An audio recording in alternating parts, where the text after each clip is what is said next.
আল্লাহ রাব্বুল আলামিন तमाम দুনিয়ার 18,000 মাখলুকাতকে বানানোর পূর্বে শনিবার দিন মাটি বানাইলেন। মাটি কি? বিড়ি। আমার মালিক দুনিয়ার জমিনের মাটিকে শনিবার দিন বানানোর পর রবিবার দিন আমার মালিক পাহাড় সৃষ্টি করলেন। পাহাড়, একটু আস্তে বলুন সুবহানাল্লাহ। আজকের এই মাহফিলের স্টেজ বানানোওয়ালা একজন মিস্ত্রি আছে এই এলাকার। এই স্টেজ বানাইতে যাওয়ার পরে একটা তার কাটা মারছে, প্যারাক মারছে, লোহা মারছে, যেন স্টেজ ভাঙ্গে না পড়ে খেলা হবে। কথা কয় না? এই কথা কওয়ার সাথে সাথে যেন ভেঙ্গে না যায়। আমার মালিকও একজন বড় মিস্ত্রি।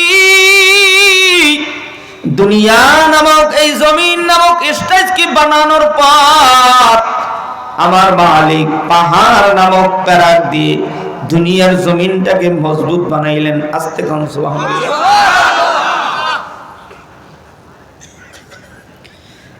সোমবার দিন আমার মালিক গাছপালা তরুলতা সৃষ্টি করলেন। মঙ্গলবার দিন বিপদ আপদ সৃষ্টি করলেন।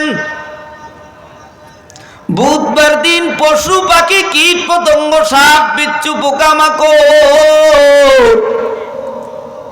গরু ছাগল বকরি ভেড়া দুম্বা, এগুলো আমার মালিক বুধবার দিন সৃষ্টি করলেন। সুবহানাল্লাহ। বৃহস্পতিবার দিন আমার দয়ার মালিক নূর বা আলো সৃষ্টি করলেন। আলো।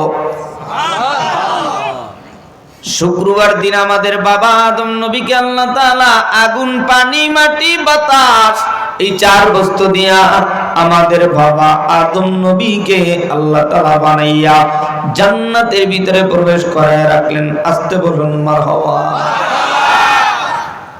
এবার একটু বলেন তো আব্বাজানেরা, জান্নাত কোন দিকে? মাশাআল্লাহ, ডাইন দিকে। এরপর কবেন সামনের দিকে, এরপর কবেন উপরে, এরপর বাকি থাকবে বামে, পিছনে। কথা কয় না? জান্নাত হলো জমিন থেকে আরশের দিকে উপরে। সুবহানাল্লাহ। বাড়ি যাইয়া আশ্চর্য সংবাদ শুনলে সুবহানাল্লাহর আওয়াজটা আস্তে দিতে হয় না জোরে? এখন প্রশ্ন হয়, জান্নাত যদি উপরে হয়, সিঁড়ি নাই, হেলিকপ্টার নাই, বিমান নাই, কেমনে যাব জান্নাতে মালিক? কথা কয় না? জাহান্নাম হলো 7 জমিনের নিচে। আদম সফিউল্লাহকে আল্লাহ তাআলা জান্নাতের ভিতরে প্রবেশ করায় রাখলো।